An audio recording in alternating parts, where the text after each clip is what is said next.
this battle of the lumberjacks. That's going to not that. I'm putting my money on Clayton.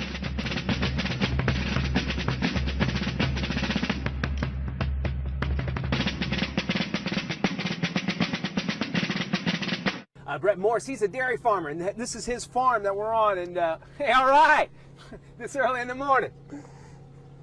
Hey, we got to make cattle. That's right. We got to make some beef. Of course, LeBron bringing a lot of success to Cleveland, but just not enough. Not quite enough. Not quite enough success. In the 90s, I thought, lots of fun tweets. So we'll start with D, who says, in the 90s, I thought that computers were much easier to use. Remember the green flashing, you know, in the dial-up? Oh, sound? yeah, sure Yes. do. And thought nothing will ever be as cool as crystal meth. Pepsi. I'll grow a beard. Yeah. Because it's in my jeans. Yeah. It's in your jeans? What?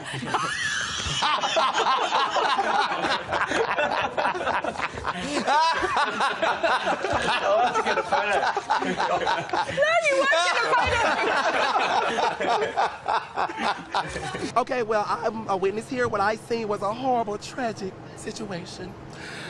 The guy was coming down, and I guess the police was trying to do a stop point. The man said, no, not today, and they began to race behind each other like cats and dogs. The police officer got behind the man, and the police car just twisted around like a tornado, girl, and the Lord just shook it up, and the man just got injured. His head went to one side, and his body went to the other side, and girl, he hit the pole, and now the result is this police officer don't know if his life is going to continue to make it, or he going to just tap out. Lord be with this young man. He need a blessing. I was actually going to buy me a piece of burger from Burger King, and I just stopped right in the middle because my hunger just went away. Because when I seen that accident, girl, I just began to be nosy, and I just had to just understand that somebody was experiencing this difficulty moment that was just not, ma'am, I just cannot bear to continue to talk.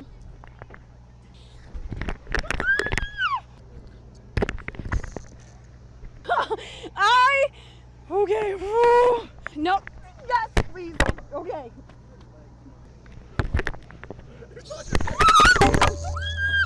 On May 17.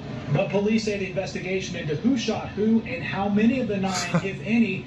People in Antioch acting like they never seen fire before. Come on, fam, my hot box is thicker than this smoke will ever be. Story this morning. Now here's Charlotte with more on the situation in Greece. Ed Miliband's too good for this fucking country, to be honest. No, you can't swear on daytime television. He shot 17 over, missing the cuts with a 40 over next. Actually holding up. Thanks. Get my way.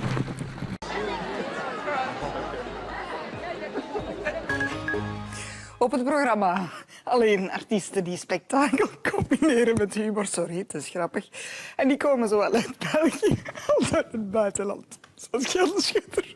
So in Luton, for example, more than half of pupils speak English as an additional language. Here in Peterborough, it's 39%, but in central Bedfordshire, the figure is much, much lower. Just 5%. Well, Tom may have been disappearing in his report there. I'm very pleased to say he's reappeared in the studio. Now, in the past few weeks, the SPCA has been receiving calls. Sorry about that. Hi. Have a nice day. Thank you. Sorry about that. Will they trade it? What has the departure of David West done to the team's plans? Oh, gotta like that on live TV, huh? The Pacemates enjoying some free airtime. Boy, where was I? Wow. New NBA rules. This is no longer a foul. Oh, that's no longer a foul. We learned that tonight in the Golden State game. Thank you, Jeff. Actually, you should have come down and hacked me a little harder. You should have taken a saw and sawed off my arm. That is still not a foul. That's allowed. Yeah, it's not a foul anymore. Not a lot of calls and a lot of hacking going on, and frankly, in the first quarter, Golden State could have gotten away with this. Hey, LeBron, you want to get to the basket? No way. But let's face it, folks, after the first quarter, it was all about the Cavs and their shooting performance. And did you know that J.R. Smith and Shumpert made 4 more shots than I did in tonight's game? This is what they were playing with tonight. This is what they were playing with tonight.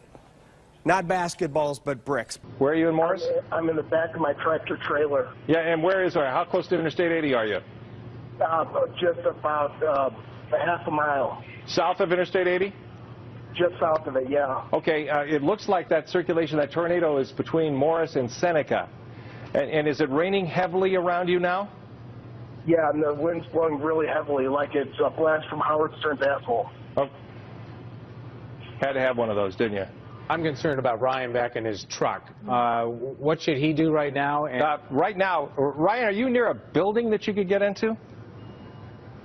He lost the phone. Ryan said he was in the back of his truck. Now listen, not to be crude, but are we to take away from this that Bradley Cooper is now dating Sepp Blatter's sloppy second? It's exactly what we're to take away from this. But you know, most guys would be good with this. This could be sloppy 15ths and they'd take it. Give us a little bit of the premise here. You're basically teaching these high school seniors how to get into a little bit of trouble, or how to do things without getting into trouble, I guess. Yeah. Sorry, I just woke up like 5 minutes ago. Oh, you were sleeping? Hell yeah. Dude, it's like 6 o'clock over here. That's very early. Jesus Christ. Well, we appreciate It's very early, and I'm very tired. You know the Warriors won the fucking championships last night. Okay, we gotta go. I just said that for it. You're right, good. Thank you. We're gonna go now. Okay, back to me. Back over here there. Okay.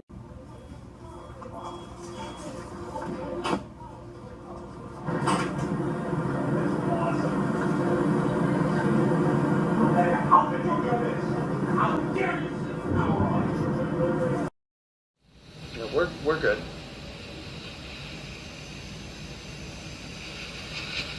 I'm really tan.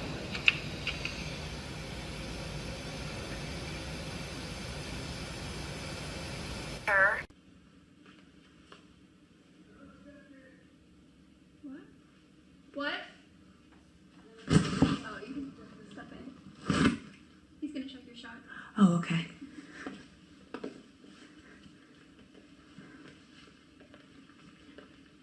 Tonight, we continue our week-long series with Class 3A.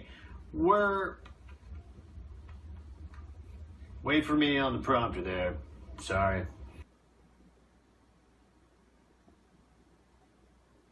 All right, I think we had a little technical issue there. Pretty obvious. Eyewitness News starts right now.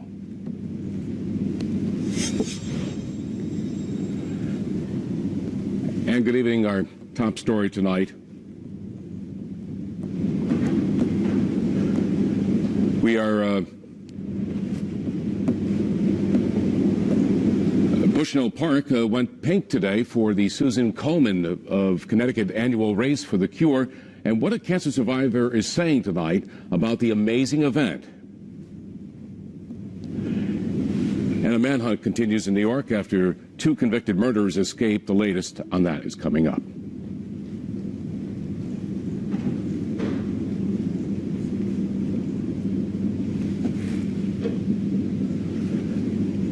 Now to a 5 Cares event, an overwhelming show of support as thousands take part in the Susan Komen Connecticut Race for the Cure in Bushnell Park this morning. The annual event helping those battling breast cancer and celebrating survivors. Channel 3's Eyewitness News reporter Sajata Jan has that story.